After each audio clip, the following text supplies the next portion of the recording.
És épp, hogy visszatértünk Budapestre a nyaralásunkból, újra videózok, hiszen zajlanak itt az események bőven, és épp, hogy megnyitottam a Facebookot, meg a hírportálokat, és özönlik az a hír, hogy bajban van a hév közlekedés, és ma erről szerettem volna veletek beszélgetni, hiszen nagyon sokan megszólaltak a témában,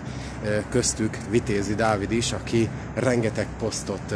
tett közzé a véleményével, illetve a lehetséges megoldásokkal, és ezeket fogjuk megvizsgálni, el fogom mondani a történetét, és ennek segítségéül, hiszen én nem vagyok szakmai ember, ezt most megjegyzem még egyszer, hogy tőlem szakmai véleményt ne várjatok, csak ezeket a véleményeket fogom kielemezni. Sorba fogom majd venni Vitézi Dávidnak a nyilatkozatát, valamint a közlekedési blog csatornának az írományát, hiszen ők is rengeteget megosztják az én videóimat, amit én innen is nagyon szépen köszönök, hiszen ők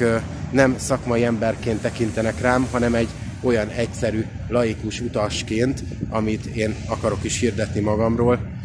aki foglalkozik igenis a közlekedéssel, és felhívja a problémára a figyelmet, de szakmai megoldást én nem tudok nyújtani, és pont ezért osztják meg a videóimat, hiszen tetszik nekik, hogy foglalkozok én is a témával, úgyhogy ez várható, tartsatok velem!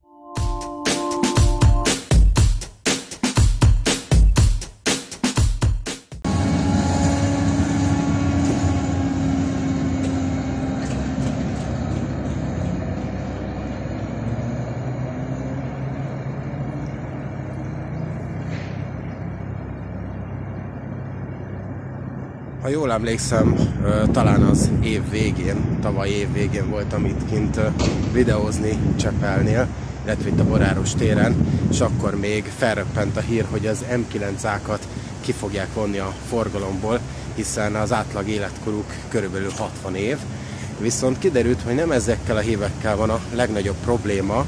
ugyanis Dávidnak a nyilatkozata alapján leginkább a hévállomány legfiatalabb járművei állnak a kocsiszínbe, ugye a körülbelül 40 éves szerelvények, legtöbbje az M10A, és ugye köztük van például a szuperhév is, amit 2015 környékén újítottak fel, és ugye a tarlós Jet nevű gúnynevet viseli, hiszen ugye készítettem korábban videót arról, hogy őt sem láttam már 1000 éve forgalomba, sőt egész nyáron nem volt kint, valamikor talán tavasszal filmeztem utoljára, meg utaztam vele, és hát kiderült, hogy neki is lejárt a műszaki vizsgája, emiatt nem tud kijönni a vonalra, bár ezt nagyon titkolják itt az állami szervezetek, én is csak egy nézőtől tudom, aki szintén egy belsős embertől kapta ezt az információt, úgyhogy az a probléma, hogy igenis járműhiány van, és emiatt jelentették be azt, hogy gyakorlatilag ritkítani fogják a héveket, aminek sokan nem örülnek, hiszen az utasszám az nem, hogy csökkent volna, hanem még növekedett is. Én minden nap hévvel járok be a Szentendrei vonalon, és csurig van a hév, úgyhogy csúcsidőben 6 percenként követik egymást a 6 kocsis szerelvények. Tehát azért ezt képzeljétek el, hogy ez mennyi utasszámot jelent. A Szentendrei hévnek a forgalma az gyakorlatilag megegyezik majdnem a 2-es metróéval. Az egyik legforgalmasabb elővárosi vonalról van szó. Nyilván, ha Nagyvasutat nem nézzük, mert ott is vannak bőven, de azzal most hál' Istennek nincs probléma. Például gondolok a Váci vagy az esztergomi vasútvonalra. Ott is van probléma, de nem ilyen járműhiány, hanem egészen más. De a lényeg, hogy a legnagyobb bajban most a hév van, hiszen ide nem érkeztek már gyakorlatilag új hévszerelvények mióta. Azóta is ezek a régi kelet-német NDK-s kocsik járnak, és valószínűleg egy ideig nem is fog jönni, hiszen korábban felrepült a hír, hogy rendelni fognak majd új héveket, viszont sajnos megbukott a tender, így visszavonták az egész hévbeszerzést, kitörölték az egészet, és gyakorlatilag ezzel kell túlélnünk, ami van.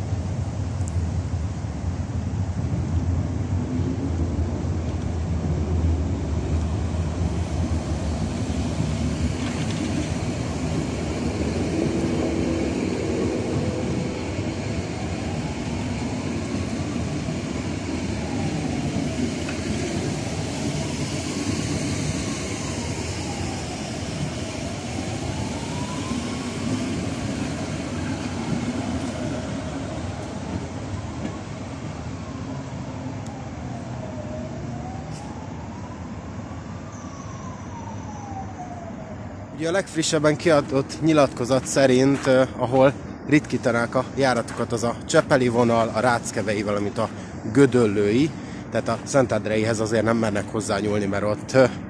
ott hatalmas botrány lenne, hiszen ugye az a legforgalmasabb hévvonalunk, de azért a Csepeli sem piskóta, amilyen utasforgalmat elvisz, vagy akár a Gödöllői. A gödöllőieknek az a szerencséje, már aki Gödöllőn lakik, hogy ők tudják választani azért a vasutat is a keleti pályaudvar felé, viszont Kistarcsán, vagy Szilasligeten, vagy Mogyoródon már nem ennyire könnyű a helyzet, bár Mogyoródon a volánbusz is szolgáltat, tehát oda mennek ki azok a járművek. A csömöri vonal az még talán megoldott, mert oda járnak ki a weekend buszok az Őrstől, tehát ugyanúgy segítik a csömöriek közlekedését. Nagy bajban Csepel van, mert hiába van kiterjedt autóbusz hálózata Csepelnek, ugye a 38-as, 151-es, 148-as, ezek nem a belváros felé irányulnak, hanem gyakorlatilag Pesterzsébetre viszik az utasokat, sőt a 38-as Budafok felé megy, hiszen Csepelen van a végállomása. Így befelé a városba csak a hév marad, vagy a 179-es busz, ami egy szólóbusszal van kiadva, nagyon lassú, lomha, és még be is tér ott a szabad kikötőnél egy felesleges kanyarral. Úgyhogy, és csak a közvágóhídig viszi az utasokat, tehát onnan még mindig meg kell oldani a bejutást, tehát a 4-es, 6-os vonalat el sem éri, ahova az utasok többsége tovább szeretne utazni. Most pontos adatokat nem tudok, hogy hány százalékkal csökkentenék, de azt tudom, hogy például itt a csepeli vonalon 3 kocsis szerelvényeket akarnak közlekedtetni csúcsidőben is, így több hév szerelvény tudna közlekedni, vagy legalábbis ugyanazt a menetrendet fent tudták tartani, amit most, csak jelentős kapacitás csökkenéssel, ami nem annyira jó, valljuk be. Mi lehet a megoldás, és hogy mi okozza a problémát? Hát a problémát gyakorlatilag Vitézi Dávid nyilatkozata szerint az okozza, hogy most már minden egyes beszerzéshez szükséges a minisztériumnak az engedélye, tehát nem lehet úgy alkatrészeket vásárolni, hogy ne nyilatkozzon, vagy ne engedélyezze ezt a minisztérium, valamint ugye nem lehet úgy műszaki vizsgára sem küldeni járművet, hogy az engedély ne legyen meg, illetve a műszaki vizsgáztatás is így most hónapokba telik. Lássuk az M10A-nak a felújított szerelvények az esetét, a szuperhévet, ami mondom már lassan 1 éve nem közlekedik a szentendrei vonalon. Úgyhogy ez igen nagy problémát okoz, és azért szükséges a járat ritkítás, hogy bizonyos szerelvényekből donort csináljanak, tehát hogy kiszedjenek belőle alkatrészeket, hiszen életben lehet tartani ezeket a héveket a koruk ellenére, viszont ahhoz, hogy életben tartsák, ahhoz szükséges a kopó alkatrészeket kicserélni időnként, meg ugye megcsinálni a műszaki vizsgáztatást, és gondolom elsősorban azokat a szerelvényeket fogják donornak használni, akiknek már lejárt a műszaki vizsgájuk, úgyhogy lehet, hogy a felújított M10A, a szuperhév is erre a sorsra fog jutni, hogy gyakorlatilag szétkapják atomjaira.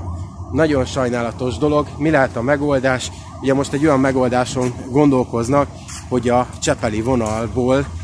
hévvonal helyett villamos csináljanak, de csak átmenetileg, hiszen vissza akarják szerezni a főváros tulajdonába, jelenleg a MÁV hév tulajdonában álló vonalszakaszt, hiszen ez az egyetlen vonal, ami nem hagyja el Budapest határát, tehát Budapesten belül szolgáltat, és hát ehhez több lehetséges megoldást is kitaláltak már. Közben nagyon jó még a menetrend, hál' Istennek, nagyjából 6-7 percenként követik egymást a szerelvények, annak ellenére, hogy most csúcsidőn kívül vagyunk, tehát napközben, de azért így is van utasforgalom bőven, és látjátok, hogy 6 kocsis szerelvényekkel közlekednek. Hát jó, mondjuk ez most félig üres, de azért kényelmesen legalább le tud ülni mindenki. Utolsó kocsi mondjuk már tömve volt. Ops. És hát ugye ezt úgy tudnák megoldani, hogyha visszaszereznék a főváros tulajdonába az egészet, hogy most rengeteg villamos fel fog szabadulni a kaffok érkezésével, és például hannoveri villamosokat is lehetne itt közlekedtetni, csak ennek több akadálya van, ami szintén nem ingyen van, tehát azért bele kell fektetni jó sok pénzt, ugyanis lehet, hogy a nyomtáv ugyanakkora, tehát ugyanúgy 1435 mm, viszont a felső vezeték hálózatban gyakorlatilag 1000 volt van, nem pedig 600, mint a villamosnál, amit meg lehetne oldani, tehát nem azt mondom, hogy nem, bár mondom, nem vagyok műszaki ember, de én úgy hallottam, hogy van erre megoldás. Valamint az ívek azok nem problémák, hiszen a villamosnak kisebb ívei vannak, a nagyvasútnak, ugye köztük a hévnek is nagyobb ívek, hiszen szélesebbek és hosszabbak a kocsiszekrények, de a villamosnak ez nem okozna problémát. Amin még én nagyon gondolkoztam, hogy ki az, aki vezetni ezeket. Tehát a villamos vezetőknek kéne egy átképzés, hiszen mások a jelzőberendezések azért a hévnél, itt a nagyvasúti jelzőberendezések vannak, bár tudom, nem vagyok szakmai, és tudom, ebbe fognak belekötni, hogy az F1 attól még F1, de függetlenül itt például nincsen holdfényjelző. Tehát a villamosvezetőknek meg kéne tanulni a vasúti jelzéseket, illetve a villamosnál a szelvénykő sincsen, azért rengeteg olyan dolog van, ami ott nincs, így ezeket kéne elsősorban megoldani, hogy valaki vezesse is ezeket a járműveket, valamint a peron magassággal is probléma lenne, hiszen itt 55 cm magas peronok vannak, ha jól tudom, míg a villamosnál 26 cm magas, tehát azért ott nehéz lenne kibeszállni az utasoknak, valamint itt 3 hannoverit is össze kéne kapcsolni ahhoz, hogy nagyjából a 70%-át lefedje egy ilyen kocsinak. És nemrég ment el, látjátok, már jön is a következő, áll be, pár perc múlva pedig indul vissza, úgyhogy itt nagy a forgalom, ezért is lesz problémás, hogyha ezt meg fogják jelentősen ritkítani.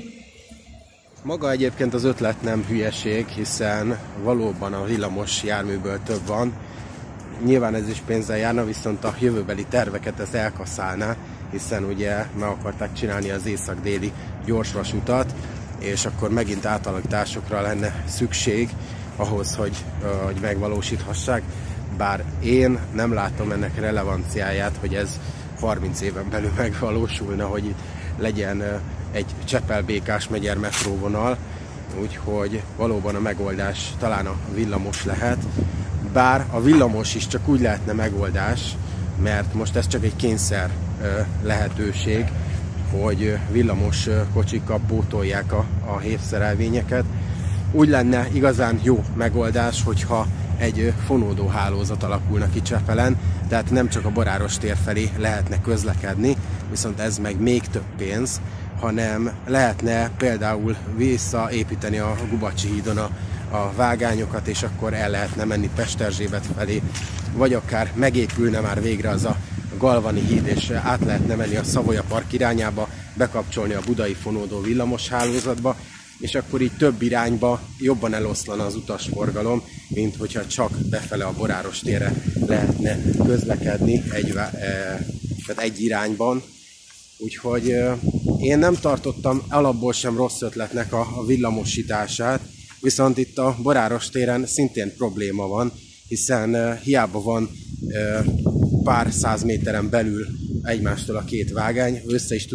tudnák kötni, mert egyébként nem lenne drága, nem lenne olyan helyszín, ahol el tudnák vezetni mondjuk egy 3-as összecsatolású hannoveri villamost, a 2-es villamos vonalra nem tudnának vezetni, túl rövidek a peronok, illetve most is probléma van már ott, hogy a 2-es, 23-as meg a 2B villamosok gyakorlatilag egymás után, mint a grillcsirke, gyorsan fordulnak vissza, tehát nincsen lehetősége sem a vezetőnek normálisan kipihenni az utazást, hiszen mennie kell, mert torlódnak a villamoska jászainál. Akkor a 4-es 6-os vonalra szintén nem lehet bevezetni, hiszen ott is torlódnak már a 4-es 6-os villamoska Nagykörúton. Lehetetlenség bármerre elvinni innen a Boráros térről. Az egyetlen megoldás, hogyha egyszer ez metróvonal lesz, és a föld alatt közlekedve a Kálvin tér irányába megy tovább. Úgyhogy ez lehet az egyetlen kulcs, vagy hogyha tényleg megvalósul egy ilyen fonódó hálózat Csepelen, és akkor egy kocsis szerelvény jön errefelé, és akkor úgy mondjuk a 2-es villamost közvágóhíd helyett Csepelre vezetjük, akkor megvan a 2-es villamos vonalunk. Most mondtam egy példát, illetve ugye elmegy a Gubacsi hídon át Pesterzsébetre, bekapcsolódik az 52-es vonal életébe, tehát ezek lehetnek a lehetséges irányok. Jelenleg ez is jobb a semminél. Mivel nagyon sokat beszéltem, ezért szeretnék így a videó végén azért lefilmezni néhány hévszerelvényt, mert ki tudja, hogy meddig van rá lehetőségünk, mikor fog életbe lépni akár egy ilyen ötlet, bár ez nem 100%, ezt csak felvetették, és pont a mai nap folyamán, amikor készítem ezt a videót, akkor zajlik ez a vita a fővárosi közgyűlésben. Reméljük, hogy dűlőre jutnak, és ha az állam már nem is érdekli ez az egész, és magasra tolnak a budapestiek fejére, akkor legalább a fővárosi önkormányzattól várjuk azt, hogy a fővárosi vezetéstől, hogy megoldást talál, hiszen nem maradhat így ez az állapot, amit be akarnak vezetni. Úgyhogy reméljük, hogy megoldásra jutnak, hiszen most péntektől akarják bevezetni ezt a ritkított menetrendet, ami, mint mondottam, egyáltalán nem fog a budapestiek javára válni. Egyre többen fognak autóba ülni, egyre nagyobbak lesznek a dugók, és ennek soha nem lesz vége. Gyakorlatilag egy olyan ország vagyunk, akik nem a nyugat-európai irányba haladnak, hanem ellentétesen. Tehát megnéztek Ausztriát, Csehországot, Svájcot, folyamatosan fejlődik, és egyre több vasútvonalat épít, és egyre fenntarthatóbb ott az élet. Itt viszont sajnos megyünk visszafelé az időbe.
Jön is már a M9A. Ő most az egyetlen mohikán a vonalon, ami közlekedik. Érdemes őt filmezni.